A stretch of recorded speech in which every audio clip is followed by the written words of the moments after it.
Segala puji, hormat, syukur, kemuliaan hanya bagi Kristus Kepala, mempelai tias surga. Shalom. Philadelphia. Kasih persaudaraan.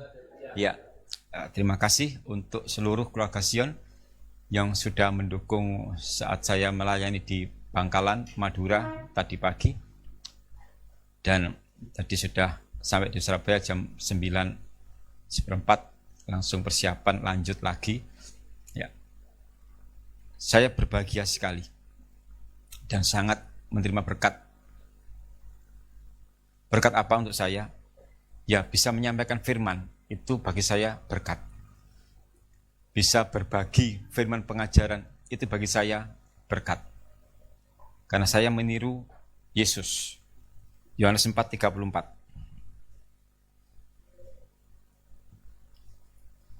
Yohanes 4:34.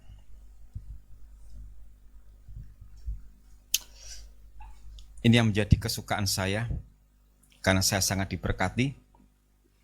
Ya, sangat berbahagia sekali. Ya. Dalam Yohanes 4 ayat 34. Mari kita baca. 1, 2, 3. Kata Yesus kepada mereka, makananku ialah melakukan kehendak Dia yang mengutus aku dan menyelesaikan pekerjaannya. Amin. Ini berkat saya. Jadi saya sangat diberkati kalau bisa menyelesaikan pekerjaannya. Melayani Tuhan itu suatu kebahagiaan yang bagi saya terlalu besar, amazing bagi saya, luar biasa. Karena saya merasa saya seorang hamba, dan hamba itu hanya Lukas 17 ayat 10. Saya merasa memang saya hamba. Dan apa tugas hamba? Dalam Lukas 17 ayat 10. Lukas 17 ayat 10. Ini prinsip saya. Ya. Dan saya sangat diberkati. Ya. Lukas 17 ayat yang ke-10. Kita baca. 1, 2, 3. Demikian jugalah kamu, apabila kamu telah melakukan segala sesuatu yang ditugaskan kepadamu, hendaklah kamu berkata, kami adalah hamba-hamba yang tidak berguna. Kami yang melakukan apa yang kami harus lakukan. Amin. Ini berkat untuk saya. Karena demikian jugalah kamu, apabila kamu telah melakukan segala sesuatu yang ditugaskan kepadamu, telah melakukan segala yang ditugaskan kepadamu. Sekarang kita diberi tugas oleh Allah itu apa? Saya menyampaikan firman, saya khotbah, tugas untuk saya. Musik, pelayanan musik itu tugas saudara. Multimedia itu tugas saudara. Yang mendoakan saya melayani itu tugas saudara. Tugas Bapak Ibu. Yang mendukung pekerjaan Tuhan secara fisik itu tugas masing-masing. Lakukan dengan segala kerendahan hati. Dan jika kita sudah menyelesaikan tugas yang dibebankan kepada kita, itulah makananku, itulah rezekiku, itulah berkatku. Jadi berkat itu bukan saat kita menerima sesuatu benda, tapi kita bisa menyelesaikan tugas, itu berkat. Karena tugas yang sudah diselesaikan, itu luar biasa. Dan saya meyakini itu. Louis khotbah di Bangkalan. Selesai. Berkat luar biasa bagi saya. Bahagia. Menyelesaikan. Kalau berkat yang lain, tambahan itu, ya memang ada. Karena saya percaya bahwa jeripayamu dalam pekerjaan Tuhan tidak akan sia-sia. Tapi saat saya terima berkat, bukan saat menerima secara fisik, tapi bisa menyelesaikan tugas itu bagi saya berkat. Dan Yesus katakan apa? Makananku ialah menyelesaikan pelayanan dari Bapa. Untuk semua keluarga Sion, jika sudah diberikan tugas, lakukan dengan segala kerendahan hati dan bertanggung jawab. Jika sudah selesai melakukan, itulah berkat saudara. Apapun tugasnya. Membersihkan gereja, lakukan tugas itu dengan sukacita. Jika selesai, itu berkat. Dan Tuhan tidak menutup mata setiap orang, setiap umat Allah, setiap pelayan yang menyelesaikan tugasnya masing-masing. Itu saya percaya. Dan saya sangat bersukacita sekali ya. Seharusnya ini bukan jadwal saya, tapi karena sesuatu hal, saya dikontak untuk melayani. Harusnya saya bulan depan. Tapi karena ada kerinduan melayani, siap berangkat. Nah itu. Bangga saya. Harusnya bukan sekarang. Tapi bulan depan ke sana lagi. Nah, Dan terima kasih Pak Supri sudah mendampingi saya, ya. Dan sudah saya booking untuk bulan depan berangkat lagi. Karena tadi kan menikmati rawon ya. Bulan depan saatnya sego campuri gurung ya. Jadi itu berkat berikutnya ya. Ya. Dapat nyalite. Wah, mantap. Jadi saya sharekan di grup untuk ngiming-ngimingi saja ya. Bisa dibuka, yang nggak kuat jangan buka. Tiwas kepingin ya. Ya, itu rawon semangat. Selesai khotbah itu ya. Itu pun bukan harapan saya tapi kerinduan ya. Dan terrealisasi, puji Tuhan. Makanya aku semangat lagi. Saya sudah sejak lama dididik oleh Bapak Gembala Kong Sarmin, Lukas 17 ayat 10 ini. Kalau kamu melakukan tugas, itu tugas seorang hamba, ya sudah, itu tugasmu. Ini didikan Kong Sarmin buat saya. Lukas 17 ayat yang ke-10 digabungkan di Yohanes 4 ayat 34. Dua ayat ini selalu terngiang-ngiang dalam hidup saya. Karena itu sampai sekarang pun saya masih eksis melayani, ya gara-gara dua ayat ini. Karena apa? Tetap rendah hati. Apapun tugasmu, jangan merasa jumawa. Aku tidak. Tetap rendah hati. Haleluya. Dan setiap pelayan Tuhan yang melayani dengan sungguh-sungguh, dengan rendah hati, percayalah, Tuhan tidak menutup mata, melihat kesungguhanmu. Ya, semua saja tugas lakukan dengan penuh tanggung jawab. Karena apa? Jika diberi tugas, itu kemurahan. Siapa kita? Who am I? Ya, siapa aku? Kok diberi tugas dengan penuh kemuliaan? Kita banyak salah, belum sempurna. Tapi kalau kita bisa diberikan tugas, itu karunia, itu anugerah. Lakukan dengan sukacita. Berarti Yesus memberikan kepercayaan. Dan jangan kecewakan yang memberi kepercayaan. Jika diberikan tugas oleh Allah, jangan kecewakan Allah. Lakukan itu. Sekali kita mengecewakan hatinya Allah, berbahaya. Ya. Semua pelayan Tuhan, jika ada tugas, lakukan dengan tanggung jawab. Jangan mengecewakan yang memberi kepercayaan, yaitu Yesus. Banyak orang ingin melayani, terkendala banyak hal. Kita bisa melayani, ini kemurahan Tuhan. Haleluya ya. Jadi saya ke Bangkalan itu bersuka cita sekali ya. Tadi saya sampaikan saya kangen sekali ya ketemu dengan mereka. Meskipun yang datang ya tidak seberapa. Dan sebagian besar sudah berusia lanjut. Karena ada fakta membuktikan bahwa mereka sudah berusia lanjut. Ya rambut putih itu kan bukti nyata. Tidak usah tanya umur, lihat rambut putih, bukti nyata. Yang bicara sekarang pun sudah bukti nyata, sudah mulai tua. Yang sedang ngomong sekarang sudah terbukti nyata, sudah mulai tua. Tapi Amsal mengatakan, keindahan itu bagi orang tua. Ban. Wan itu keindahan bagi orang tua. Dan saya makin indah karena wan. Ya, okay. Jadi yang ada wannya, ojo minder, tak kancani, gak apa-apa. Ya, keindahan, siapa lagi ya yang wannya. Ya. Bapak Daniel berteman dengan saya, oke? Okay? Nanti saya follow, oke? Ya, enggak apa-apa. Siapa lagi? Enggak ada. Mendelik apa iki? Anak lanang.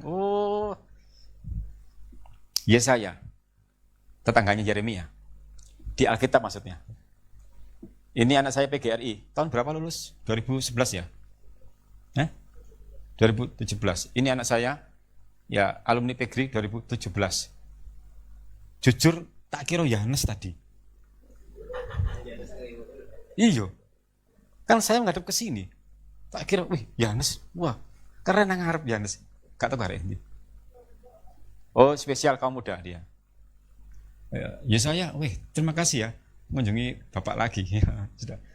Dulu pernah ke sini juga waktu acara itu ya, selama menghilang dari peredaran ya. Kemudian kembali lagi ke kasih mula-mula, haleluya. Enggak apa-apa ya.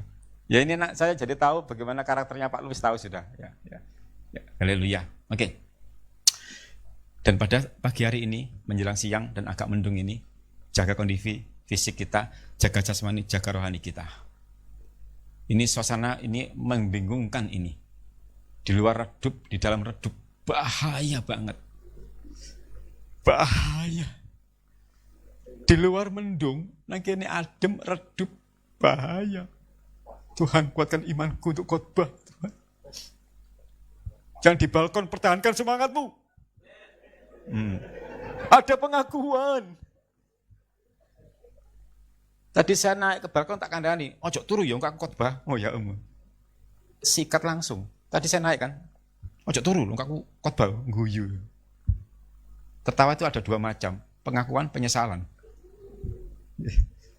Yang di dalam aman, yang di depan aman, pendeta ndolek nang mburi tok, ngarep aman. Semangat Pak Supri. Iya. Loh iya, pendeta khotbah ndolek nang mburi tok. Makanya maju aja aman. Gini baris 2-3 sampai ke Pak Daniel, Bu Yuli, aman Bu, tenang aja Bu. Ini gak apa-apa, aku gak ketok yo, aman. Bu Tina aman, Pak Odik aman yes. Semangat, tidak selambu bisa mungkin. Ya, haleluya. Sukacita ya, saya ini sukacita loh, ketemu sukacita. Ini kebahagiaan loh. Jadi saya ketemu face to face gini, oh Tuhan alangkah indahnya ya. Tapi juga yang di rumah juga saya merasa berbahagia ya. Hatiku terbagi dua saat ini. Di sini dan di sana. Maksudnya yang di rumah juga hatiku terbagi dua. Ya. Bahagia sekali. Ya. Jadi saya di Bangkalan juga gitu ya, bahagia sekali ya. Saya sampaikan firman Allah. Wancang gak peduli ya. Biasaan kenceng ya. Ada cuma beberapa kuasa dia. Tapi mereka senang ya. Mandu gini. Mandu kan ada dua. Paham Mbak? Iya. Yes. Loh, ini ada dua arti itu antara paham Mbak? Iya. Haleluya. Makanya saya bicara dulu ini untuk merefreshkan kembali ya. Karena suasana ini berbahaya sekali. Ya. Ya, haleluya. Tapi firman Allah itu hidup dan menghidupkan. Dan menghidupkan. Ya. Oke, siap-siap. Oke. Haleluya. Pria sejati. Ya, minggu lalu tentang apa ya? Istri yang berakal budi. Iya. Memang budi itu punya akal itu ya. Berakal budi kok. Dan istri yang berakal budi itu ya memang gampang-gampang susah loh. Ya. Karena bagaimana menjadi seorang istri yang menjadi idola bagi anak-anak dan suami. Dan itu enggak cukup hanya didengarkan saja, perlu juga direnungkan dan dilaksanakan. Dan bukan hanya untuk istri saja, jadi khotbah kemarin itu bukan hanya untuk istri saja. Kamu pun juga perlu belajar. Dan nanti saudara juga melangkah ke sana. Jadi persiapan dulu, penting. Karena firman Allah kan terus mengajar kita bagaimana menjadi pribadi yang menjadi pembawa kabar baik. Istri yang berakal budi itu menjadi pembawa kabar baik di keluarga. Itu. Nah sebelum melangkah keluar, ya kita bereskan diri dulu. Dan puji Tuhan pada saat ini, gantian kaum bapak. Di kaum bapak, perhatikan terus ya, bagaimana menjadi pria sejati itu.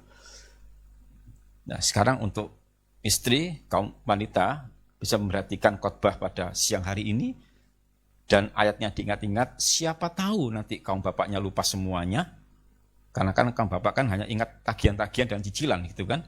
Jadi untuk hafal ayat susah kan, jadi kalau nanti ada terkena kepada bapaknya, ibunya bisa noleh. Pak, ikut jatamu. Beres mah, aku lali kok ayati. Puji Tuhan ya. Itu menghindari. Puji Tuhan. Pria sejati. Oke. Ya. Dibuka dulu lah ya ayatnya ini supaya tahu nanti. Ya. Ini untuk kaum muda juga perlu ya. Nanti saudara juga akan melangkah ke jenjang berikutnya. Juga perlu juga. Jadi bukan hanya untuk yang sudah menikah, tidak. Ini semuanya. Kan firman Allah untuk semua juga. 1 Korintus 11 ayat yang ketiga. Ya. Yang mau jadi pria sejati boleh berdiri. Kaum wanitanya menyertai juga. Ya. Akhirnya semua berdiri gitu kan. Ya. Pada akhirnya semua berdiri ya. Sebentar, saya buka dulu ya. 1 Korintus 11 ayat yang ketiga. Oke ya, kita baca. 1, 2, 3. Tetapi aku mau supaya kamu mengetahui hal ini, yaitu kepala dari tiap-tiap laki-laki ialah Kristus, kepala dari perempuan ialah laki-laki, dan kepala dari Kristus ialah Allah. Amin. Oke ya. Kepala dari perempuan ialah laki-laki. Jangan dibalik-balik ya. Ya kita kembali kepada Alkitab, apa yang Alkitab katakan. Bahwa memang pria itu nanti mau tidak mau ditolak atau enggak, dia sebagai kepala dari perempuan. Ya. Kepala dari perempuan ialah laki-laki. Tetap kita kembali kepada apa yang Alkitab katakan. Supaya nanti kalau kita melangkah itu enggak pakai pola pikir sendiri, enggak pakai cara kita berpikir, tapi kita akan balik kepada Alkitab. Karena ini adalah firman Allah, dan firman Allah itu ya dan amin, yang artinya yang dituliskan semua pasti benar. Tidak ada satupun ayat yang salah. Alkitab tidak ada salah, semuanya pasti benar. Dan Alkitab itu, firman Allah, merupakan petunjuk untuk kita melangkah, petunjuk untuk kita mengoreksi diri kita. Karena itu betapa pentingnya kita mendengar firman, supaya setelah kita dengar firman, kita jadi tahu kekuranganku apa, kesalahanku apa. Karena kalau tidak ada firman, manusia merasa diri benar. Tapi dengan adanya firman Allah, kita jadi tahu, oh iya aku salah. Dan itulah proses. Karena goal kita nanti, tujuan akhir kita, masuk ke Yerusalem yang baru. Menjadi mempelai Kristus. Dan untuk menjadi mempelai, ya harus diproses dulu. Harus diubahkan dulu kehidupan kita, tak bercacat dan tak bercela. Dan saat sekarang inilah kita ini diproses. Kalau mau masuk Yerusalem yang baru, ditolak atau enggak, ya harus mau diproses.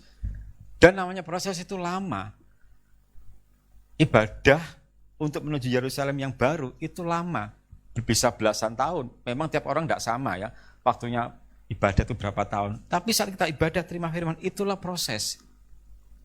Datang ibadah sekarang, kena firman, ada perubahan. Ya siapa tahu nanti, atau besok atau kapan ada kesalahan, nanti berikutnya diperbaiki lagi.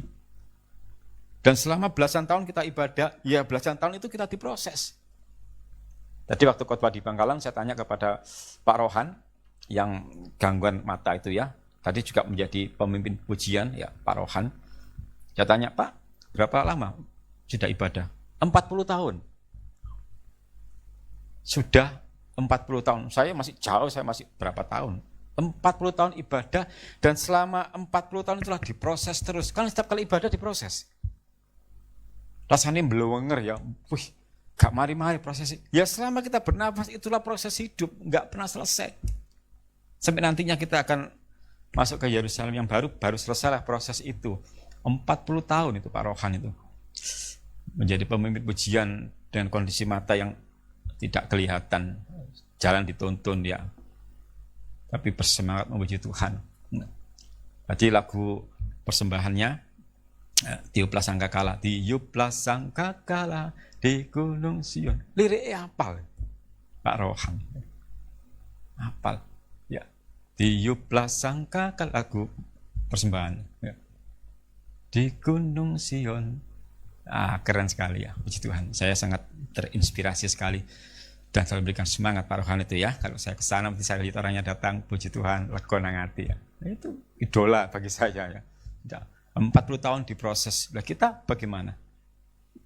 Jadi setiap kali kita datang ibadah itu mengalami suatu proses. Nah, kalau kita mau diproses, itulah kehendak Allah. Nah, kalau tidak mau diproses, ngapain kita ibadah? Pikirkan itu. Apa tujuanku ibadah? Jangan cuma cari berkat jasmani, rohani itu berkat apa ya? Kayak jasmani segala macam, harta benda. Kita cari berkat rohani. Firman pengajaran. Karena saya percaya jika sudah dengar firman pengajaran, menjadi pelaku firman, tanpa diminta pun Allah pasti memberkati kita. Kuasa firman itu menghidupkan loh. Memelihara loh kuasa firman itu. Jadi mari saat ini kita dengarkan firman Allah dulu, ya, kita renungkan, khususnya kaum pria, ya. Nanti setelahnya praktekkan itu dan lihat perubahan dalam hidupmu, dalam keluargamu, luar biasa nanti. Jika dilakukan, jika tidak, ya doa akhirnya. Kembali kepada kita, mau enggak melakukan firman? Saya hanya menyampaikan apa kehendak Tuhan. Jika keluarga Sion, khususnya kaum pria, mau melakukan nanti apa yang kita pelajari bersama-sama, percayalah keluargamu diberkati Tuhan. Itu. Haleluya. Memang saya bagi dua ya, minggu yang lalu istri, sekarang kaum pria dulu. Dan nanti jadi satu nanti. Nah, gitu. Haleluya. Pria diciptakan Tuhan pertama kali. Pasti dong. Siapa namanya? Mapal. Yes. Sampai lupa harus doa puasa itu ya. Adam. Baru kemudian perempuan atau Hawa. Oke, kita baca dulu ya. Dalam Kejadian 2 ayat 18. Ya saya langsung ke poin-poinnya saja. Nanti masalah penjelasan saya langsung sampaikan ya. Pria dulu ya. Pria sejati yang bahas pria kan, bukan wanita. Kejadian 2 18, kita lihat dulu mengapa tuh pria itu. Ada apa dengan pria gitu kan. Nah, dia yang nomor 1 soalnya. Yang paling utama dalam keluarga, pria ya. Kejadian 2 ayat yang ke-18, 1, 2, 3. Tuhan Allah berfirman, tidak baik kalau manusia itu seorang diri saja. Aku akan menjadikan penolong baginya yang sepadan dengan dia. Nah, siapakah penolong? Perempuan atau Hawa. Nah, kaum pria, sudah sejak awal sudah diberitahu. Istri, mama, ibu, bunda itu penolong. Ya, perhatikan dulu. Penolong. Nah, jangan dipelosoro, jangan disio-sio. Langsung saja saya katakan dari ayat ini, penolong. 21, 22. Mulai, lalu Tuhan Allah membuat manusia itu tidur nyenyak. Ketika ia tidur, Tuhan Allah mengambil salah satu rusuk daripadanya, lalu menutup tempat itu dengan daging. Dan dari rusuk yang diambil Tuhan Allah dari manusia itu, dibangunnyalah seorang perempuan, lalu dibawanya kepada manusia itu. Tulang rusuk yang lama hilang. Itu lagu nasional saat pernikahan. Kini aku rotok lali. Pokoknya anak tulang rusuk, tulang igo gitu ya. Itu. Jadi kalau sudah ketemu, kekasihku ganti, igoku ganti gitu. Terus ketemu, balunganku, ojo ya, gak enak. Kan tulang iga. Gitu. Jadi tidak dibiarkan sendiri, ada penolong. Dan ternyata pria, kuat-kuatnya pria butuh penolong. Kalau seandainya Tuhan melihat, sanggup ini pria, wes gak perlu penolong, gak muncul Hawa. Tapi Tuhan tahu, masuk gua didukur wong lanang tetep butuh penolong. Gitu. Wis salah masuk gua dia wae melebar ke kanan kiri sampai kanan atas bawah ya. Namanya laki-laki butuh penolong. Masuk nge-gym gede wae mendur mengisor tetep butuh penolong. Masih petinju segala macam butuh penolong. Contoh, kuat-kuat wong lanang, pria nek kadung lara sapa sing ngewangi? Ya penolong. Iso tak jaga obat dhewe. Obat mah aku ngelu mah. Padahal gareng soang kok. Pada waktu sehat, ambek penolong iku wasar masalah. Waduh. Begitu lara nglempet gak apa-apa. Tibake butuh juga. Untung lu sing wedok kewapian. Coba lek dibales. Ilingo dhisik sehat kaya ngono, saiki butuh. Coba. Wong lanang ojo gaya-gaya lho ya. Masya suwanga gede ngono lek lara gak iso apa-apa sampeyan tak kandhani. Temen nglempet ngene. Mah cukup obat mah greges aku mah. Tapi lek kalau sehat, apa ae wong wedok ngerti. Guayae. Wong wedok batinan bojomu. Ilingo masih ilingo lek lara ngono. Nggih napa nggih kaum pria? Wis talah masuk gede awak nggih suplemen segala macam. Pasti kok. Ngelung gliyung mama. Saya ganteng kayak gini. Kok gak seneng sih aku ganteng iku? Iki pendetamu iki seneng ngomong dulu.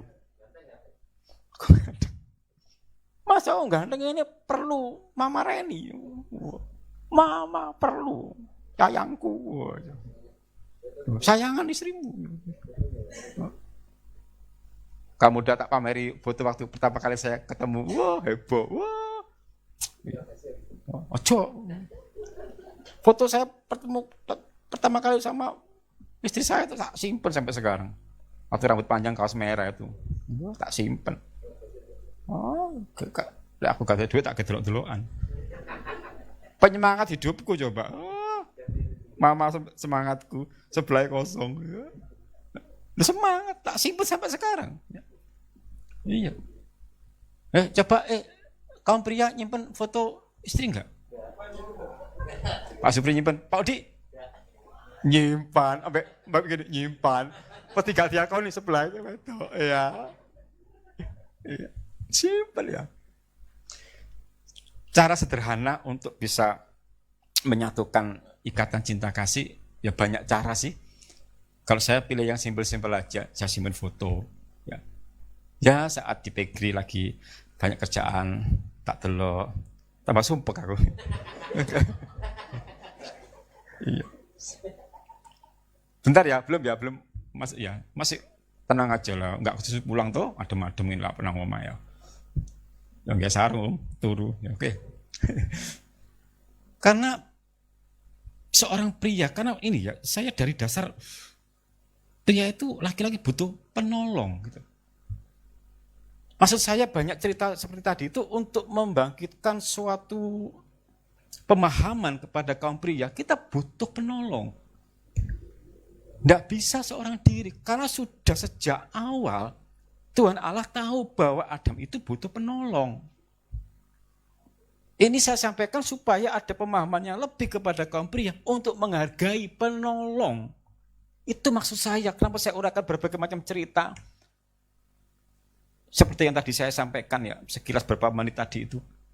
Supaya kita menghargai betul-betul istri. Jangan disia-siakan. Halo, pria sejati itu akan menghargai penolong. Dengan kita menghargai penolong, pasti juga akan penolong itu menghargai kita. Ah, itu baru muncul suatu kisah kasih yang terindah dalam hidup kita, kan gitu. Kan kepingin keluarga kita bahagia kan? Ingin kan? Itu. Makanya awali dari situ dulu. Bangun kasih mula-mula itu. Wah, luar biasa. Allah sangat mengendaki dalam setiap kehidupan keluarga itu, benih-benih kasih itu tidak pudar. Dan pria sejati harus menghargai sosok penolongnya. Dengan saling menghargai, maka benih kisah kasih itu, atau kisah kasih ya, seperti itu bisa tumbuh terus dan mekar berbau harum. Wah, gitu. Ya, saling menghargai aja lah, itu simple kan? Itu bisa kasih itu muncul dengan indah sekali. Dan memang banyak cara sih untuk bisa memunculkan nuansa kisah kasih dalam keluarga. Misalkan ya mengingat tanggal pernikahan, nah gitu. Selamat ulang tahun Bunda Marti Wayuningsih dan Bapak Sarwedi yang hari ini ulang tahun pernikahan yang ke-19 tahun. Karena tanggal 7 Maret 2002 dan sekarang 2001. Ya. Selamat ulang tahun ya. Sampaikan ke Pak Sarwedi, mungkin kalau melihat live streaming, Pak Sarwedi, di mana kang kau berada? Oh iya, oke. Selamat ulang tahun Pak Sarwedi. Ya. Itu salah satu cara untuk memelihara kisah kasih atau kasih mula-mula sederhana. Ingat saja tanggal pernikahan. Memang sebagian ingat, sebagian lupa, dan sebagian melupakan. Ada 3 hal. Ingat, lupa, melupakan. Ya. Cara paling sederhana, cobalah ingat tanggal pernikahan itu. Ya. Ada yang lupa tanggal pernikahannya atau melupakan? Oke. Harus diingat itu.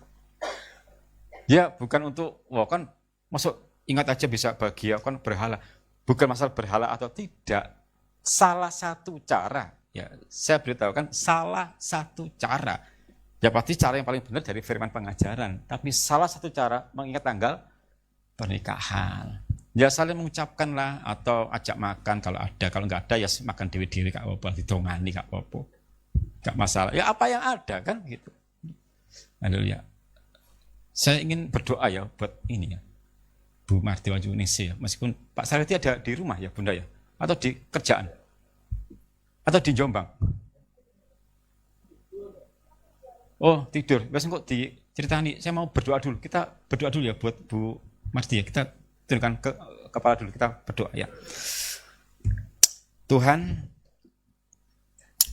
kami sungguh berbahagia kalau anggota keluarga Sion pada siang hari ini, khususnya hari ini, merayakan ulang tahun pernikahan Pak Sarwedi dan Ibu Marti Wangsuningsih yang ke-19 tahun ya. Tuhan, kami serahkan keluarga ini ke dalam tangan-Mu.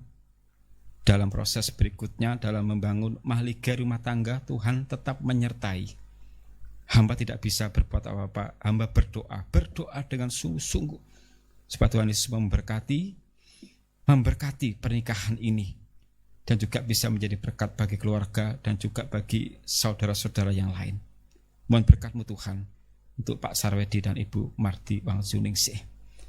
Kiranya berkat-Mu akan terus ada mulai hari ini sampai selama-lamanya. Terima kasih. Di dalam nama Tuhan Yesus Kristus kami berdoa. Haleluya. Amin. Ya, selamat ulang tahun lagi. Tidak tahu kok saya ingin berdoa ya. Tidak saya rencanakan. Biarlah kuasa Roh Allah akan bekerja ya. Selamat ulang tahun lagi ya. Tidak kok, saya tidak minta bukti nyata, tidak Bunda. Jadi jangan sampai merasa tersiksa dengan saya mengucapkan ini. Tapi kalau ada yang enggak apa-apa juga. Ya, sebagai ongkos doa kan. Ya. Enggak salah. Ya. Haleluya ya. Ya. Tidak menolak. Oke. Ya, selamat ulang tahun lagi ya. Oke, kita kembali ke sini ya. Pria. Ya. Karena memang tugas pria itu enggak segampang, wes saya ndang urunan, ndang nikah selesai. Tidak. Enggak cukup urunan kalau utangan nikah, tidak ya. Karena setelah menikah itu nanti wakes dipikirkan dan itu butuh penolong gitu loh. Nah sekarang sudah janjian yang menjadi satu dalam ikatan janji nikah apalah yang panjang-panjang itu ya segala macam lah. Diungkapkan, mau terima, amin, haleluya. Amin, haleluya. Oke. Gak cukup haleluya, amin, dok itu. Nanti besoknya lakukan itu, gitu. Dan itu kalau enggak ada penolong, susah loh. Di balik suami yang sukses ada doa seorang istri yang luar biasa. Istri gak mengaminkan berarti gak mendongak, no berarti ya. Menengah kan. Di balik suami yang sukses kan ada doa seorang istri yang hebat, ya. Tahu ndonga dhewe-dhewe wis pokoke selamat Mas, ya wis karepmu. Kerja pokoke mulai nggo dhuwit ngono. Simple, hidup itu simple. Ya. Jangan lupakan penolong ya. Saya berdasarkan dari Kejadian 2:18, 21, 22 ini. Penolong. Saya perhatikan betul, kata penolong itu banyak maknanya. Di antaranya ya tangguhnya suami pun juga dari istri. Dan tanpa diminta pun istri mendoakan terus. Para pria yang bekerja itu di rumah, meskipun istri sibuknya amit-amit ya, ngalang-ngalih suami yang lembur, pasti ada terbesit doa. Dan doa paling utama, gajimu ndak, ngono. Karena kebutuhannya itu wakil. Tak teruskan dulu lah. Nah sekarang ini, pria diciptakan bukan karena perempuan, tapi perempuan diciptakan karena pria. Loh, pemana iki? Ya baca saja ya. Semua Alkitabiah kok ya, saya tidak ngarang-ngarang.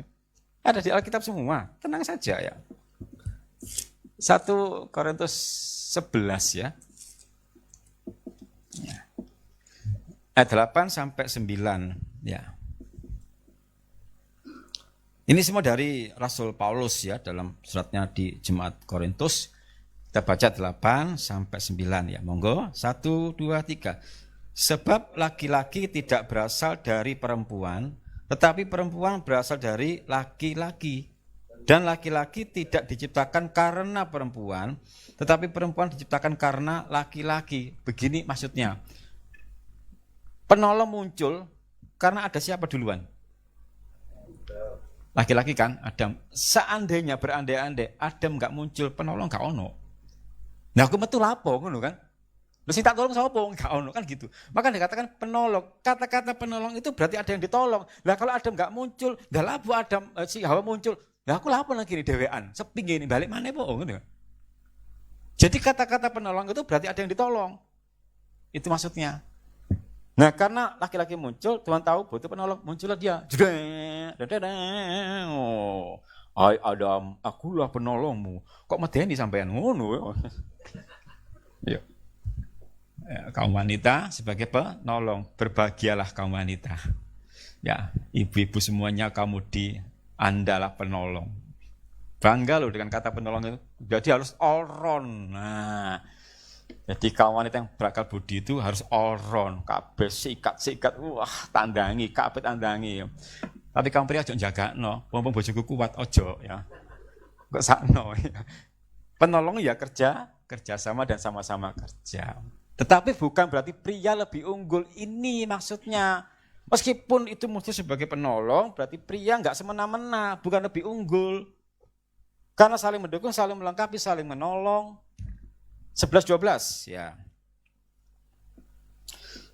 1, 2, 3. Namun demikian, dalam Tuhan tidak ada perempuan tanpa laki-laki dan tidak ada laki-laki tanpa perempuan. Sebab sama seperti perempuan berasal dari laki-laki, demikian pula laki-laki dilahirkan oleh perempuan dan segala sesuatu berasal dari Allah. Perhatikan ya. Namun demikian, dalam Tuhan tidak ada perempuan tanpa laki-laki dan tidak ada laki-laki tanpa perempuan. Jadi semuanya muncul itu saling berkebutuhan. Laki-laki muncul, oh berarti harus ada penolong. Dan ini muncul gara-gara laki-laki. Jadi bukan karena dia muncul sebagai penolong terus semena-mena, itu tidak boleh atau semakin unggul, itu tidak.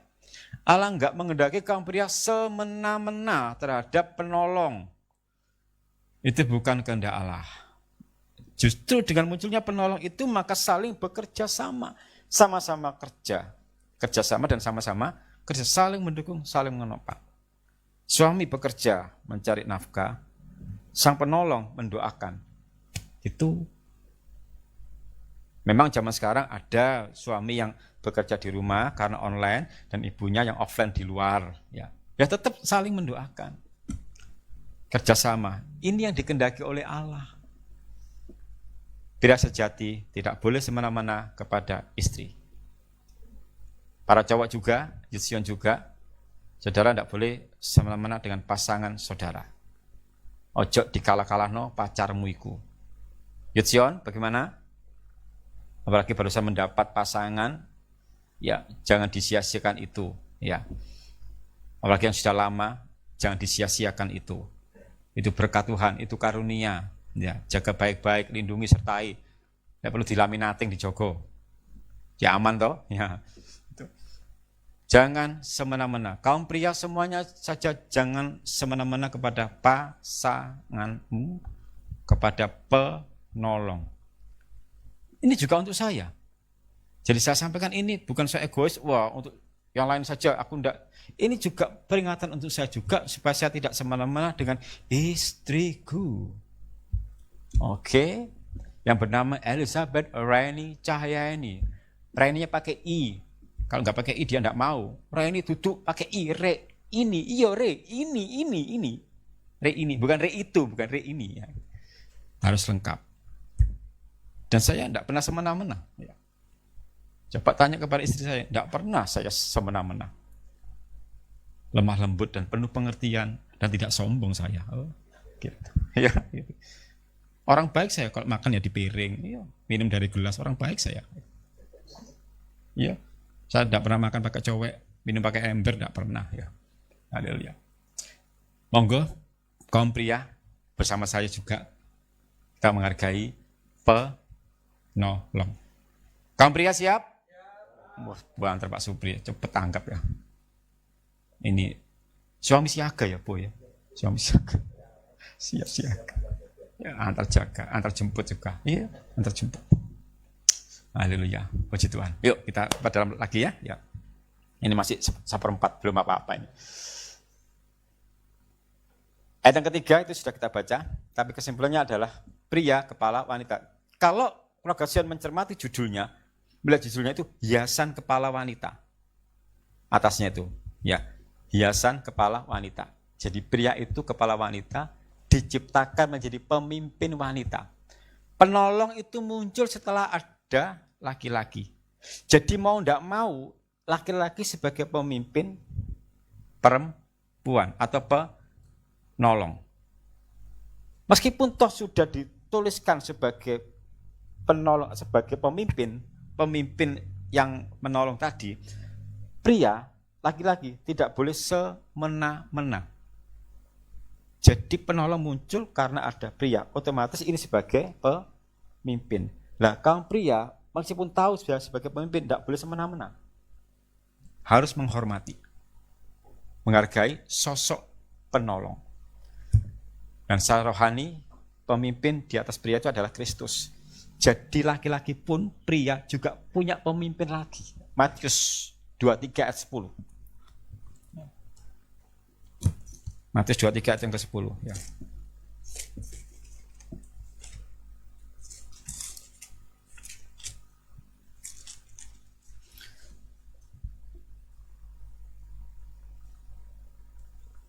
Matius 23 ayat yang ke-10. Ya.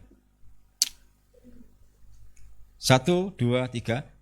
Janganlah pula kamu disebut pemimpin karena hanya satu pemimpinmu, yaitu Mesias. Ya. Janganlah pula kamu disebut pemimpin. Seorang pria muncul, kemudian ada muncul penolong, otomatis pria ini laki-laki sebagai pemimpin. Tapi jangan merasa jadi pemimpin. Karena ada pemimpin lagi yang sesungguhnya, Mesias. Jadi kaum pria pun dalam segala aktivitasnya, tindak tanduknya harus ikuti apa kata pemimpin, yaitu Kristus, yang artinya dalam bersikap, dalam bertutur kata, dalam bertingkah laku, membina mahligai rumah tangga, kaum pria berdasarkan firman. Firman adalah Allah, Allah adalah Kristus. Dan Kristus kepala dalam keluarga kita.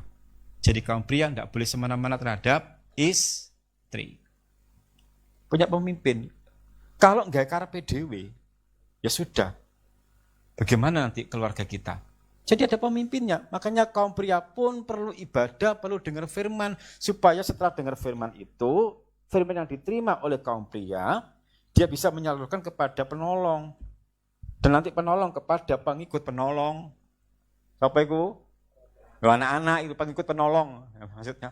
Kan urutannya seperti itu. Pemimpin utama. Kemudian laki-laki penolong. Dan pengikut penolong. Nah, yes. Itu urutannya. Jadi kaum pria nggak bisa semaunya sendiri. Mentang-mentang pemimpin semena-mena. Nggak boleh. Itu nggak alkitabiah. Sesuai Alkitab dong. Pokoknya apa kita lakukan semua dari Alkitab, titik, sudah wis. Itu aja.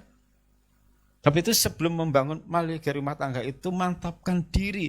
Dasari dengan firman pengajaran dan Yesus sebagai kepala. Supaya nanti dalam kita melangkahkan kaki kita membangun hidup rumah tangga yang tidak mudah itu, tetap ada koridornya, ada aturan, enggak gawe sakarepe dhewe. Enggak mudah membangun rumah tangga itu, enggak semudah kalau nyebar undangan, kirim undangan-undangan, enggak semudah itu. Bertahun-tahun akan menjaga, di tengah perjalanan ada sakit hati, di tengah perjalanan ada intrik-intrik berikutnya, di tengah perjalanan ada menggok-menggok segala macam, setelah menggok balik lagi, ruwet. Itulah hidup yang berliku-liku. Ya tuh, yang sudah bertahun-tahun membina rumah tangga, bagaimana suka dukanya? Asik enggak? Asik ya. Tapi untuk ngempet asik ya, asik. Berat loh. Di saat anak butuh biaya hidup, corona datang, semua terpapas, enggak pusing kaum pria, enggak ngeluh kaum pria. Bagaimana? Itu hal-hal yang akan terjadi. Tapi kalau ada penolong, ya maka saling memampu. Jadi penolong pun perlu memberikan semangat kepada pasangannya, kepada kaum pria, supaya saat mungkin sang pria ini lagi goncang hidupnya, penolong memunculkan diri untuk menguatkan. Itulah fungsi penolong. Jadi kaum istri pun perlu menyadari fungsiku penolong. Menolong suamiku supaya tetap tegar di saat kondisi kacau. Jangan malah menjatuhkan, jangan malah memberikan kalimat-kalimat yang menjatuhkan. Berarti lupa dengan fungsi sebagai penolong. Nah itu, puji Tuhan. Ya lebih dalam lagi ya ini ya, puji Tuhan. Sudah klub, sudah istri, sudah sekarang kaum pria ini. Ya. Kaum pria perlu loh ya, perlu firman loh ya, perlu, sangat perlu. Tapi pada kenyataannya dalam setiap kali ibadah yang paling banyak datang ya kaum wanita. Kan mesti saya lihat itu ya. Ya. Nggak om saya streaming, puji Tuhan. Kalau kaum pria di rumah streaming, puji Tuhan. Tapi yang paling banyak mesti kaum wanita. Coba lihat sekarang ini ya, kamu lihat banyak ya. Kamu prianya di rumah om, ya silakan, tidak apa-apa. Tapi yang jelas kita semua butuh firman. Untuk anak-anak belum ya, nunggu ya nanti.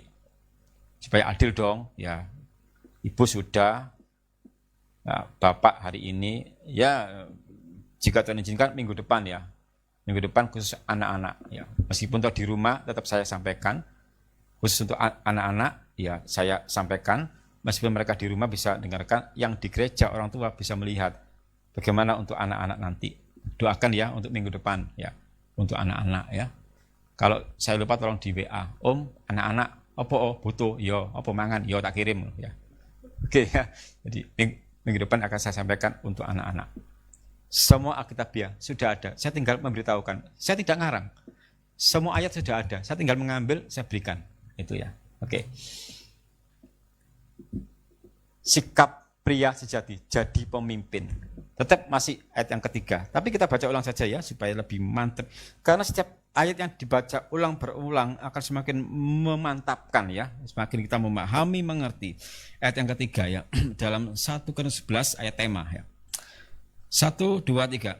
Tetapi aku mau supaya kamu mengetahui hal ini, yaitu kepala dari tiap-tiap laki-laki ialah Kristus, kepala dari perempuan ialah laki-laki, dan kepala dari Kristus ialah Allah. Jadi pria sejati itu menjadi pemimpin. Harus jadi pemimpin, ya mau tidak mau, harus. Nanti sebelum membangun pernikahan yang berikutnya harus disadari, pria itu pemimpin. Sudah ditentukan dalam Alkitab, bukan saya yang menentukan. Ya. Dan jiwa pemimpin harus ada dalam hidup kaum pria. Kalau belum ada, bisa belajar lewat firman. Lagi-lagi kembali kepada firman pengajaran. Dalam membangun mahligai rumah tangga, ya harus ada firman pengajaran. Dan saya sangat cinta sekali dengan firman pengajaran karena banyak hal yang saya ketahui bagaimana untuk menjadi bapak yang baik, bagaimana bersikap kepada anak-anak. Saya ketahui dari firman pengajaran, bersikap kepada yang lain juga saudara, dari firman pengajaran. Saya sangat bersyukur sekali. Dan sikap seorang pria sejati nomor 1, jadi pemimpin. Nah ini. Yudsion juga, saudara yang masih muda sekarang, belajar untuk menjadi pemimpin. Karena saudara ke jenjang berikutnya akan memimpin itu. Dan sikap pemimpin harus menghargai penolong. Harus dihargai itu. Oke, saya teruskan. Nanti akan ada banyak poin-poin ya. Mengepalai atau memimpin keluarga. Jadi pemimpin itu mengepalai keluarga. 1 Timotius 3 ayat 5. 1 Timotius 3 ayat yang kelima.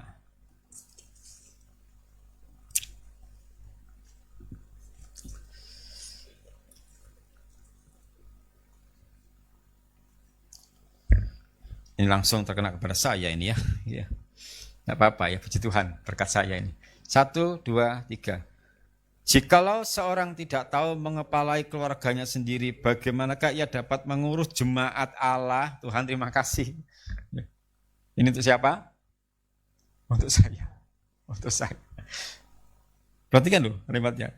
Jikalau seorang tidak tahu mengepalai keluarganya sendiri, bagaimana ia dapat mengurus jemaat Allah? Jadi saya ini punya 2 keluarga, keluarga secara jasmani dan keluarga secara rohani. Jadi anakku ini akeh, gak cukup 4 anak itu saja, makeh. Di rumah pun juga banyak anggota, 12 ya, berapa itu?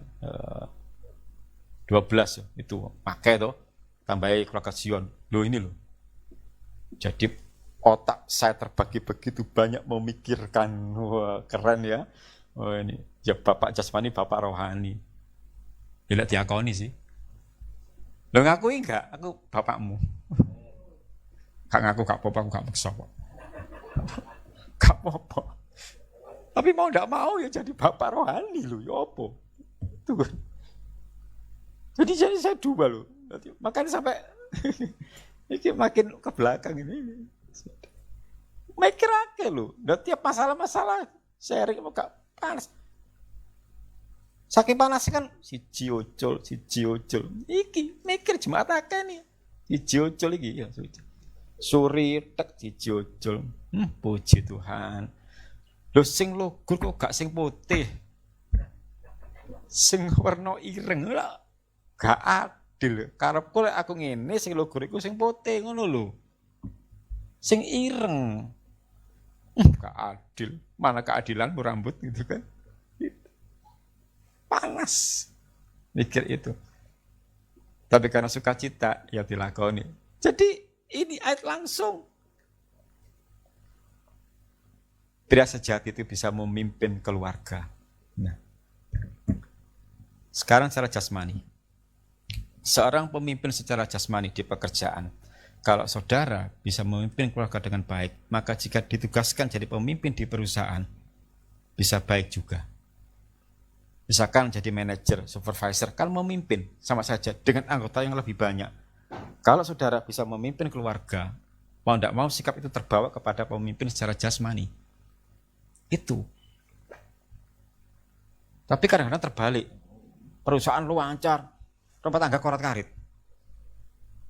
Perusahaan buka cabang, segala macam buka cabang. Rumah tangga gak karu-karuan. Itu terbalik sebenarnya. Kondisi beres rumah tangga, keluarga kecil, malah keluar, sukses, itu baru. Enggak, ada juga yang terbalik. Usaha lancar, keluarga gak karu-karuan. Gak tahu salahnya di mana itu ya. Padahal penolong ada sudah mendoakan. Mungkin sing didongakno sing gak jelas sih. Sing didongakno sing gak versi. Saya berpikir seperti itu. Kalau secara jasmani ya membina keluarga baik, pasti dong akan ada imbasnya memimpin yang lebih gede. Kan anggotanya lebih banyak. Dan berbagai macam karakter anak buah kan macam-macam karakternya. Keras-keras juga. Iya kan? Tapi fakta sekarang seperti itu, akhir zaman ini. Justru perusahaan lancar, keluarga tidak karu-karuan. Malah cerai, malah nyun sewu, selingkuh, sebagainya. Padahal lancar perusahaannya. Itulah dunia. Nah, kita di dalam Allah diajar. Kamu kepalai dulu keluargamu dengan baik. Baru bisa mengurus jemaat. Saya berterima kasih sama Tuhan Yesus ya. Teguran ayat ini. Makanya saya betul-betul menjaga keluarga saya secara jasmani supaya nanti saya layak untuk mengarahkan keluarga Sion gitu. Jadi ditolak atau enggak, masih aku keceng ireng elek aku ki bapakmu. Ngakoni enggak? Sing ngakoni diberkati Tuhan, sing gak ngakoni tetap diberkati kok, cok khawatir. Enggak apa-apa. Pimpin keluarga dengan kasih kelembutan, sikap hormat, keyakinan diri. Ini kan dalam satu keluarga ada kasih, kelembutan, saling menghormati, menghargai, keyakinan diri. Pemimpin kan punya keyakinan diri, artinya punya iman yang kuat. Kalau pemimpin, kalau pria sejati nggak punya iman yang kuat, bagaimana keluarganya? Yosua katakan apa? Kamu ibadah tempat lain, tapi aku dan keluarga aku akan beribadah kepada Tuhan. Itu kekuatan iman. Jadi seorang pria punya keyakinan diri dan kekuatan iman. Itu. Yosua keren loh dia. Kamu ibadah di tempatmu sana boleh, kepada ilah yang nenek moyangmu dulu. Silakan. Tapi aku dan keluargaku akan beribadah kepada Tuhan. Wih, keren itu. Ya itu pria sejati seperti itu. Imannya kuat, keyakinan diri kuat. Membangun itu ya. Kaum pria memiliki iman yang kuat. Ya. Karena tanggung jawab kaum pria ini gede banget ini untuk keluarga itu ya. Mengutamakan kasih yang sesuai kehendak Allah. Pria sejati itu mengutamakan kasih ya. Mengasihi istri, anak-anak, orang tua, dan orang di sekitarnya. Oke. Efesus 5, 28 dan 33. Pria sejati itu ada kasih dalam hidupnya. Nah ini loh. Jadi jika dikatakan pria sejati bukan karena masalah kekuatan secara fisik, jasmani, tapi dia memiliki suatu kasih. Dan dasar hidup kita adalah kasih sesuai dengan ajaran Yesus kepada kita. Efesus 5, 28 dan 33. Kita baca ya, mulai 1, 2, 3. Demikian juga suami harus mengasihi istrinya sama seperti tubuhnya sendiri. Siapa yang mengasihi istrinya, mengasihi dirinya sendiri. 33. Bagaimanapun juga bagi kamu masing-masing berlaku, kasihilah istrimu seperti dirimu sendiri, dan istri hendaklah menghormati suaminya. Kaum pria sejati, kasih istri, kasih anak-anak, kasih keluarga. Dasar kasih itu. Kalau dalam satu keluarga tumbuh kasih dan dipelihara kasih itu, Tuhan sangat berkenan sekali dalam kehidupan keluarga tersebut. Jangan sampai kasih itu pudar. Jangan sampai kasih mula-mula begitu membara saat berjanji di hadapan Tuhan dan jemaat. Begitu semangatnya kasih mula-mula, seiring berjalannya waktu mulai luntur. Pertahankan kasih mula-mula itu. Dan memang banyak cara untuk mempertahankan kasih, terutama dengan firman. Saya terharu sekali ya tadi waktu ibadah di Bangkalan itu, karena Pak Rohani selalu dibimbing oleh istrinya. Sangat setia sekali mau ke depan, kan memang terganggu penglihatannya ya, matanya. Dituntun, dipaskan baru memuji Tuhan. Tuhan, terima kasih, saya melihat pemandangan yang begitu indah. Dituntun. Dan begitu suaminya kembali, kan saya duduk di pinggir bariku, saya hormati gitu, beliau gini lagi. Terenyuh saya melihat itu, dibimbing, dituntun. Atau kembali saya hormati ibu ini, karena saya suka dengan semangatnya membimbing suaminya dalam pelayanan. Itu loh, penolong kan, perhatikan, penolong. Nah kalau beliau melakukan dewi kan gak mungkin, gak kelihatan. Penolong, dan saya sangat menghargai itu, saya hormati ibu ini. Bu, makasih. Sukacita sekali, Tuhan terima kasih, saya diberkati oleh sikap ibu ini. Itu bagi saya berkat loh. Jadi sikap seseorang yang menguatkan saya, itu berkat. Ya. Jadi bukan hanya harta benda, sembako, minyak goreng sak kintal gitu. Sikap seorang ibu dan saya diberkati itu berkat untuk saya. Dan itu Tuhan memberikan berkat itu tadi pagi di lain kota di Bangkalan. Tuhan terima kasih. Gitu. Penolong. Kaum pria, kasih keluargamu. Oke? Kaum pria siap mengasihi? Siap mengasihi kaum pria, kasih keluarga, istri, anak-anak. Ya, kita berjanji di hadapan Tuhan, dan Tuhan mendengar setiap janji-janji kita. Tuhan, aku mau mengasihi istriku dan keluargaku. Itu pria sejati. Ya, belum selesai khotbah saya, tenang saja. Ya, ya. Bukan saya merendah kalimatnya, bukan berarti selesai. Masih banyak ini. Ya.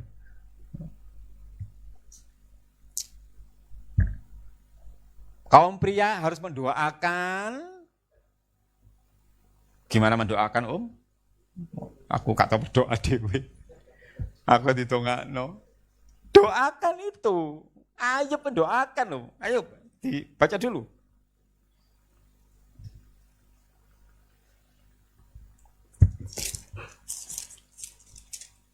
Ini ayat luar biasa loh, dia mendoakan ini ya. Ayat 4-5 ya, dipersiapkan, kita baca ya. 1, 2, 3. Anak-anaknya yang lelaki biasa mengadakan pesta di rumah mereka masing-masing menurut giliran, dan ketiga saudara perempuan mereka diundang untuk makan dan minum bersama-sama mereka. Setiap kali apabila hari-hari pesta telah berlalu, Ayub memanggil mereka dan menguduskan mereka. Perhatikan, keesokan harinya pagi-pagi bangunlah Ayub, lalu mempersembahkan korban bakaran sebanyak jumlah mereka sekalian, sebab pikirnya, mungkin anak-anakku sudah berbuat dosa dan telah mengutuki Allah di dalam hati. Demikianlah dilakukan Ayub senantiasa. Kata senantiasa, rutin. Ayub berdoa untuk anak-anaknya. Oh, siapa tahu anakku telah berbuat dosa. Berdoa. Pria sejati selalu mendoakan anak-anaknya. Dan anak-anaknya sejati juga doakan orang tuamu. Oh, nanti minggu depan. Jadi kaum pria itu harus juga mendoakan. Juga mendoakan untuk diri sendiri biar kuat dalam bekerja mencari nafkah. Juga mendoakan anak-anak. Siapa tahu anak-anakku, namanya orang tua kan kadang-kadang terpisah sekian jam dengan anak-anak toh. Siapa tahu anaknya kerja 8 jam kerja terpisah kan. Dan orang tua juga terpisah kerja di lain tempat. Kan enggak tahu kondisi masing-masing. Siapa tahu, perhatikan ini. Karena di sini dikatakan ya, mungkin anak-anakku. Jadi secara pasti Ayub belum tahu, mungkin namanya pesta kan ngerti toh, pesta bagaimana. Siapa tahu, mbok menawa anak-anakku berbuat salah, didoakan.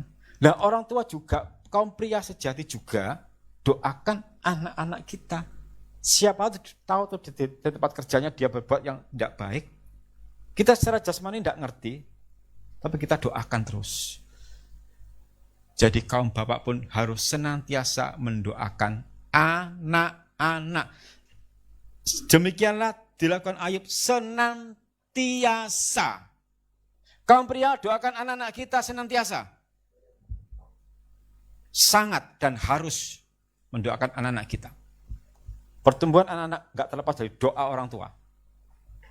Doakan. Jangan dibiarkan saja, tidak bisa. Jasmani oke, butuh jajan oke. Siapa sih namanya anak-anak kan mesti butuh gini-gini terus kan? Gak mungkin gini, jarang anak-anak mesti gini. Gini. Gak perlu sak sikile munggah ngene pisan, gitu kan? Supaya cukup asupan gizinya. Tapi meskipun anak begini terus, orang tua mendoakan mereka secara rohani. Ya, Tuhan, anak-anakku begini Tuhan. Doakan terus senantiasa.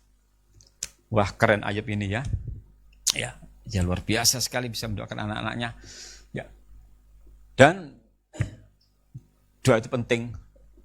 Pada kalimat berikutnya itu, dia sejati berdoa untuk keluarga agar pelanggaran atau dosa diampuni Tuhan.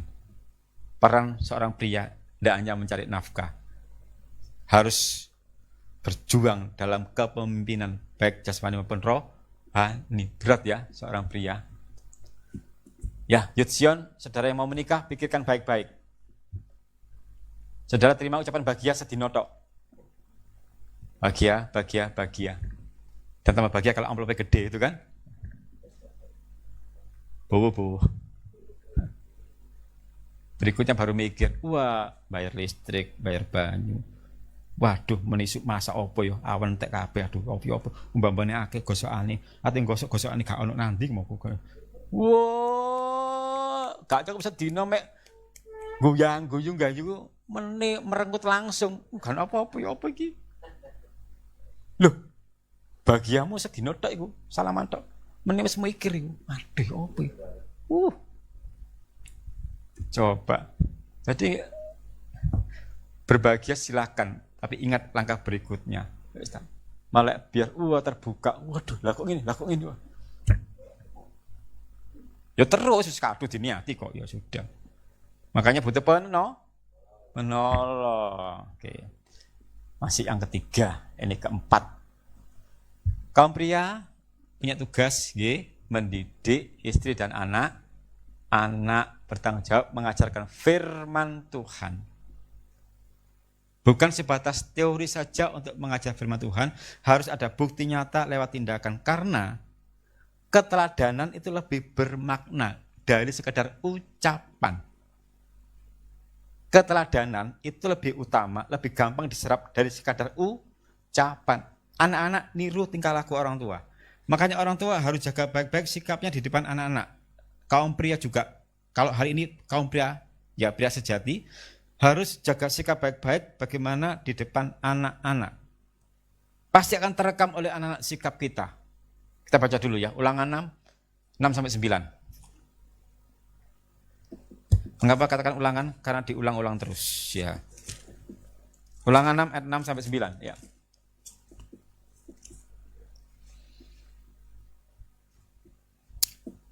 Ya, monggo kita baca ya. Mulai. Apa yang kuperintahkan kepadamu pada hari ini haruslah engkau perhatikan.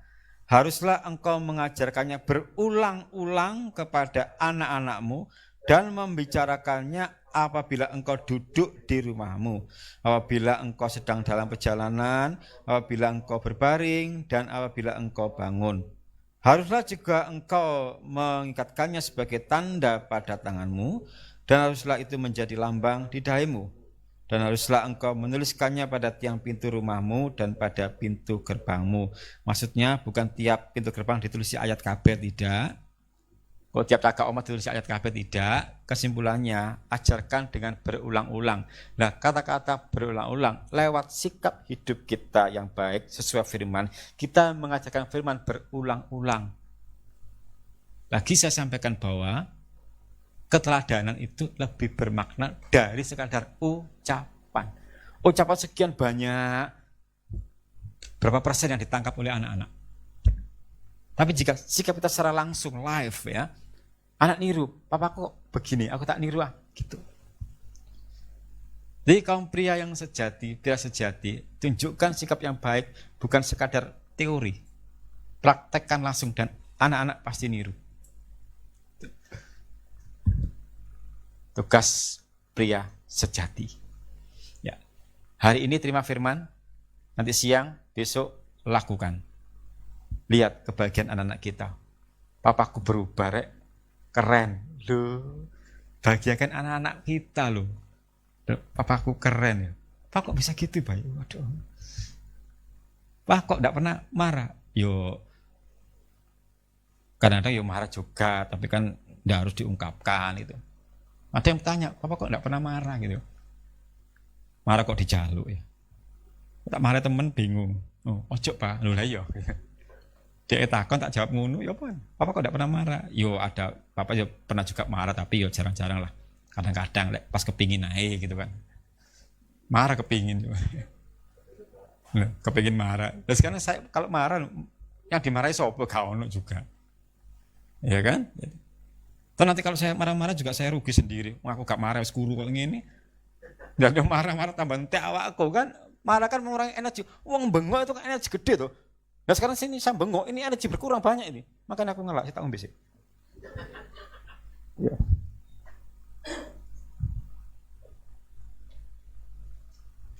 Iya sudah setengah 12 ini. Wah, tadi divorce di Bangkalan. Tak minum dulu ya. Melo aja.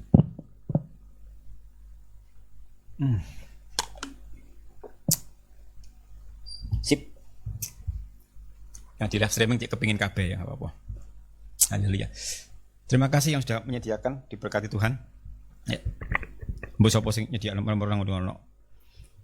Tapi yo mbokku dhewe sapa maneh. Ya. Haleluya. Kaum pria monggo jadi teladan. Terus pundi, Purun? Oke. Siap kaum pria? Oke. Harus siap. Anak-anak yang datang jadi saksi kalau papanya mengatakan siap jadi teladan. Ya, anak-anak children, ya berarti kan kalau papamu, papaku ngomong siap, aku lek gak jadi teladan tak tagih. Lah wingi nang khotbah, ayo nak gereja ngomong amin. Oh, aku lak khilaf aku ngono. Ngomong amin khilaf coba. Lah susah kan. Ya harus janji sesuai dong. Tuhan hadir di tengah-tengah kita loh, dengar janji-janji kita loh. Dia ada di tengah-tengah kita ini. Roh Allah ada, roh mempelai ada. Jadi kita tidak bisa main-main di rumah Tuhan lagi. Wah, ibadah lagi. Wow, ini tidak main-main. Janji kita, gini apa, ya apa. Tuhan dengar itu. Ditagih. Wah, ayo, kamu janji dok loh. Aku nggak butuh janji, butuh bukti. Nah, Tuhan nagih nanti ya. Oke. Didik istri juga yang baik. Ya kadang-kadang didik istri itu nggak secara lewat kata-kata, lewat tindakan kita juga bisa memberi didikan kepada istri juga, kepada anak-anak. Karena apa? Dikatakan mengajarkan berulang-ulang. Ini berlaku untuk seluruh isi keluarga. Tugas pria sejati itu mendidik, mengajar. Gak cukup pemimpin gagah itu, enggak. Ya harus mendoakan senantiasa, memimpin, memberikan teladan. Apa sih dadi bapak ya? Ya apa? Getun tak dadi bapak? Nyesel dadi bapak. Tak balik mana? Gak bisa kadung kok. Ya. Ini tugas kaum pria dan semua ada di Alkitab. Makanya kenapa saya sampaikan belajarlah firman dengan sungguh-sungguh kaum pria juga supaya tahu apa yang akan kita lakukan. Tidak sebatas wis aku kaum pria ya sudah selesai. Tidak, kita punya tugas yang banyak sekali. Tujuannya agar keluarga diberkati Tuhan itu saja. Dan Tuhan sangat berkenan sekali akan tersenyum sukacita melihat keluarga yang begitu berkenan. Yang istri penolong yang setia, suami bertanggung jawab. Oh, betapa indahnya keluarga itu. Luar biasa. Nah, kalau sekarang ini ada keluarga yang bermasalah, datang kepada Tuhan. Masih terbuka kesempatan untuk dipulihkan. Nah karena itu pentingnya Bapak Ibu dengar firman supaya ada pemulihan. Karena firman Allah kan hidup, berkuasa memulihkan kita. Jadi betapa indahnya kalau suami istri bisa beribadah bersama-sama. Untuk dengar firman yang saling menguatkan dan saling mempraktekkan. Tujuan Allah satu, supaya keluarga dipulihkan, itu saja. Gak ada yang lain. Ya, tunjukkan itu. Kaum pria sejati, jadilah teladan dalam keluarga. Ya. Mencukupi kebutuhan keluarga. Ya, ini memang tugas seorang pria ya, memelihara ini. Dan tidak bisa dialihkan kepada yang lain. Lek titip lek ngingoni keluargaku, enggak ada seperti itu. Enak titip yo lek anggotane siji lek 15. Bangkrut nanti iya. Dibaca dulu lah di 1 Timotius 5 ayat 8. Ya. Tidak ada penitipan pemeliharaan, tidak ada. Tuhan aja memelihara langsung, enggak titip-titip gitu. 1 Timotius 5 ayat yang ke-8. Ya. 1, 2, 3. Tetapi jika ada seorang yang tidak memeliharakan sanak saudaranya, apalagi seisi rumahnya, orang itu murtad dan lebih buruk dari orang yang tidak beriman. Waduh, kejam sekali ayat ini. Ya. Halo? Bagaimana? Ini firman pengajaran lu ya. Namanya pengajaran itu pedes. Pedes. Renungkan ya. Tetapi jika ada seorang yang tidak memeliharakan sanak saudaranya, apalagi seisi rumahnya, orang itu murtad dan lebih buruk dari orang yang tidak beriman. Loh, kalau saya pensiun, loh itu beda kasus. Kalau pensiun istirahat karena sudah usia, itu beda kasus. Kamu sebelumnya sudah berjuang tentean, ya ada saatnya istirahat. Orang bekerja kan ada istirahatnya toh. Alasan istirahat pada hari ke-7. Nah kalau Bapak Ibu atau kaum pria sejati khususnya, jika sudah masuk masa pensiun, bukan berarti tidak bekerja. Jangan salah arti. Sudah bekerja lama, saatnya istirahat. Gantian anak sing narusno begitu. Loh, tapi saya masih ingin kerja. Ya monggo kalau masih kuat. Maksud saya adalah ayat ini orang yang tidak bertanggung jawab. Berani mek rabi tok, gak wani ngingoni. Sopo gak iso ngono lho. Dulur. Ketunggali bro, wani rabi gak wani ngingoni. Ajaib itu. Iku lanange jagat ngono, bagus. Lanange jagat kayak ngono, ya apa sih? Wani rabi gak wani ngingoni. Kamu lek ngerti pacarmu ngono tinggalan ae. Menyusahkan bangsa dan negara iku. Duwe pacar gak tanggung jawab, wani rabi. Ya melok wong tuamu kono, urip dhewe-dhewe. Lah lho iki rabi. Loh kok formalitas, bagus. Rapi formalitas hari ini. Ya, kamu tolong cermati pasanganmu ya. Kalau pasanganmu tidak ada tanggung jawab ke arah sana, ya saya sarankan, sedang ganti ya. Stok masih banyak, ojo khawatir, melimpah. Tidak perlu pesan aku, ya tak kirim nonggo. Pilih silakan, ada paketan, tidak apa-apa. Ya, ada diskon juga. Ya, betul. Nah, ya memang rumit, hidup berkeluarga itu rumit. Banyak hal yang harus dilakukan. Dan satu hal yang saya sangat bersyukur, semua ada di Alkitab ajaran itu. Ya, makanya dalam kehidupan kita membangun maligaya rumah tangga ke depannya harus berdasarkan Alkitab ini. Kalau enggak akan bisa. Ya. Biar sejati itu bertanggung jawab memelihara seisi keluarga. Ya mampu-mampu nih lah. Berkat Allah kan gak sama toh setiap orang. Itu. Nah kalau ada orang tua yang sudah mulai capek pensiun, jangan disalahkan. Bapak iki gak kerja leren. Sudah capek. Yo wae sampean sing kuat iku sing nerusno. Itu loh. Aja nyalahno bapak yo, anak-anak ya. Kalau bapakmu sudah capek istirahat, ya wis wae pensiun. Umur 80, 90, ya wis. Ya sampean sing kerja. Bapak kok kerja sampe nang omah tok. Molak-malik geger ae. Sopo gak iso? Kualat temen. Kau tak seneni bisa nang gini. Ya. Ganti sampean sing kerja. Wis Pak, nang omah Pak. Aku sing kerja apa-apa. Dongakno aku, Pak. Yo ngono.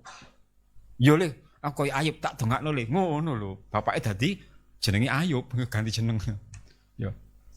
Awalnya jenenge Mukidi, ganti jeneng Ayub. Yo. Ayub Mukidi. Nggih. Jadi kaum pria bertanggung jawab untuk si keluarga, tapi saatnya sudah masa pensiun, monggo istirahat, tidak apa-apa. Tapi memang ada orang yang tidak suka pensiun, karena biasanya sudah biasa kerja pensiun, awak loro kabeh. Dan biasanya penyakit teko saat pensiun. Kenapa nggih? Ada seperti itu. Aku kerja di sini sehat, pensiun, remek kabeh aku. Apa? Karena sudah biasa kerja atau diam, itu memang nggak enak. Nah makanya kalau yang masuk masa pensiun, kalau anaknya baik ya buka no sawah lah, 1 hektar ngono. Wis Pak nang omah maculo ya wis gak apa-apa. Padha nyekso wong tuwa jenenge iku ya. Oke, tak teruskan. Ada 2 poin lagi. Oke. Tak beritahu dia seneng ya. Soal iki waktu kritis kan. Setia. Nah, ini pria sejati ku setia. Amsal 26.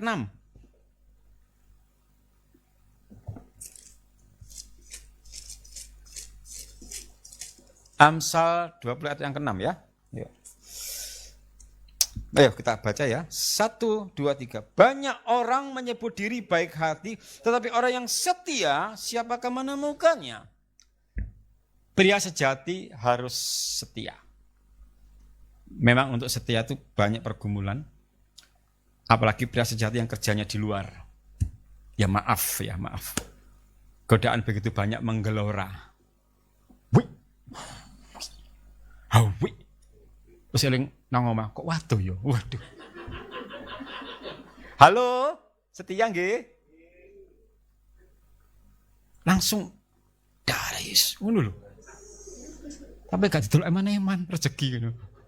Ya apa sih? Hawi. Biasanya yang bisa meluruhkan semangat hidup itu saat melihat langsung eling nang omah kok waduh. Jelek podo ya gak asik dunia itu, makanya beda-beda. Maka setia. Dan di waktu awal nikah kayak gitu. Yo seje waktu bertambah ya segalanya tambah. Pertama kali nikah janji setia itu begini, namanya usia bertambah, waktu bertambah, ya begini. Tapi kalau bersyukur dalam segala perkara, gak masalah. Tuh. Ngosok make up edok itu gak setia itu. Pria sejati harus setia. Apapun yang terjadi, aku setia kepadamu sayangku. Engkau ada di hatiku selalu. Aku tanpa kamu gak berarti apa-apa. Wes. Apa warung. Lah sang istri dipuji langsung, sayangku. Ya puji dong. Iya. Pria sejati bisa memuji istrinya saat cantik. Saat jelek, ya pujian. Nanti mana dipuji wong liya lho, coba. Loh, bahaya lho. Oh iya, tak sampai ngono minggu yang lalu. Yo. Gak tau dipuji tonggone. Ojo salah. Krana ae, dilu ae. Istriku cantik. Masuk ngomong cantik kok nabot. Padahal aku ya jarang ngomong ngono ya.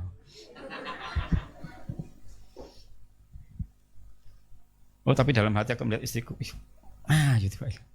Gak ngira, gak nyongkor, gak rugi aku. Di dalam hati, udah tak ungkap langsung, papa, no. Makanya aku meneng aja. Langsung ke status, papaku. Setia nggih, kaum pria. Tantangan di luar begitu banyak. Tapi ingat kembali janji nikah yang pertama kali. Di hadapan Tuhan. Makanya penting sekali janji sungguh-sungguh di hadapan Tuhan. Dan ingat janji itu. Ya, bersyukur dengan apa yang ada itu memang ujian berat bagi seorang pria.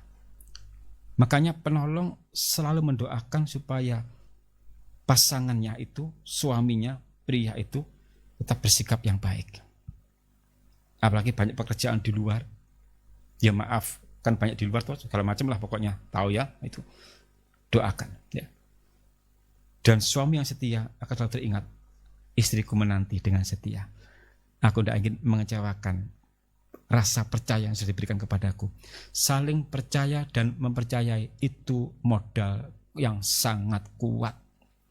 Dan pria sejati tidak akan menyalahgunakan kepercayaan dari istri. Jangan sampai disalahkan, aku tak begini tanda kutip, mumpung istriku percaya. Nah, itu penyakit juga. Aku tak berbuat begini tanda kutip, toh istriku percaya aku nggak ngapa-ngapain. Itu bukan pria sejati. Setia. Haleluya. Khusus untuk kaum pria ya. Peringatan juga dan juga untuk saya.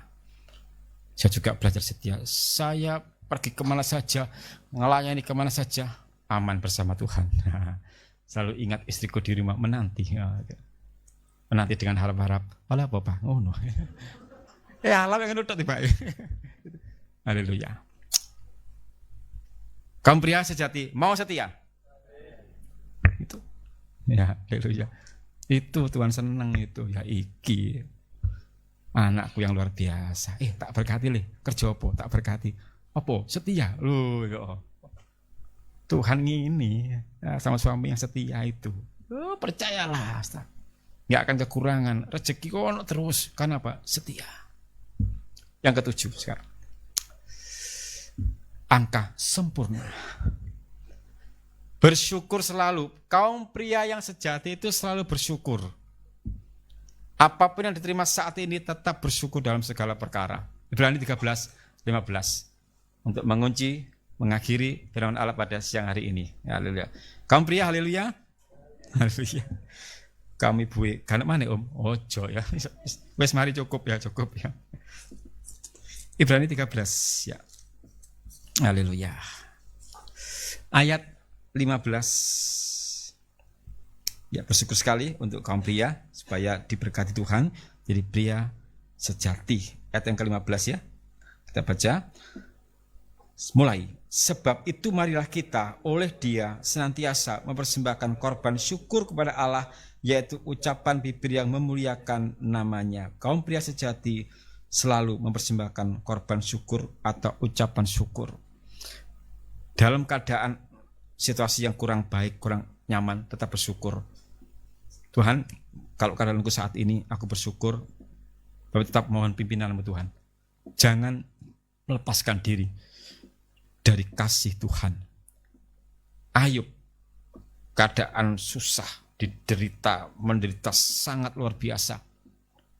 Tidak meninggalkan Tuhan. Itu pria sejati. Bahkan istrinya mengatakan di ayat 2 ayat yang ke-9, sudahlah Pak, hujat Allah dan matilah. Tapi Ayub katakan, kau ini hanya menerima yang baik saja, enggak baik enggak terima. Di sini peran Ayub sebagai pria sejati, kuat imannya, dan dia bersyukur meskipun saat itu dalam keadaan yang tidak baik.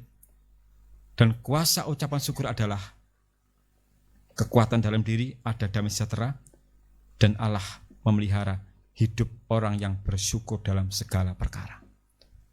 Ayub terbukti diberkati Tuhan luar biasa. Karena apa? Ada ucapan syukur. Kaum pria, Sion family, keluarga Sion, kalau saat ini kaum pria mengalami hal yang kurang baik dari segi pekerjaan, segi ekonomi, atau masalah apa itu dalam pekerjaan usaha bisnis, tetap jangan tinggalkan Tuhan, tetap berserah kepada Tuhan. Harus kontak dengan Tuhan terus. Gitu. Pasti Tuhan akan menolong. Pasti. Itu pria sejati. Tugas kaum pria tidak mudah. Banyak hal yang harus dilakukan. Tapi bersama Tuhan kita bisa melakukan semuanya itu. Gak ada yang mustahil bagi Allah. Karena itu kaum pria tetap setia, berbakti kepada Tuhan, tetap dekat kepada Tuhan, jangan jauh dari Tuhan, setia ibadah. Itu kaum pria. Supaya kita bisa meniru sikap Yosua dengan iman yang luar biasa. Aku dan keluargaku beribadah kepada Tuhan. Itu luar biasa. Ya.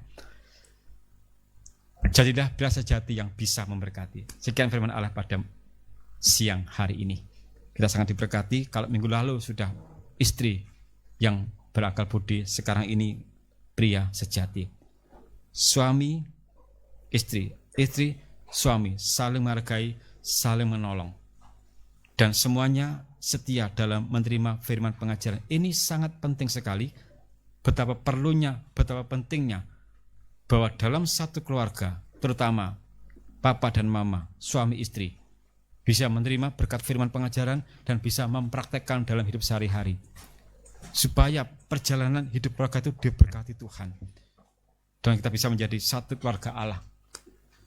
Itu kerinduan kita semuanya. Tetap bawa dalam doa untuk keluarga kita, doakan. Dan kaum pria pada siang hari ini,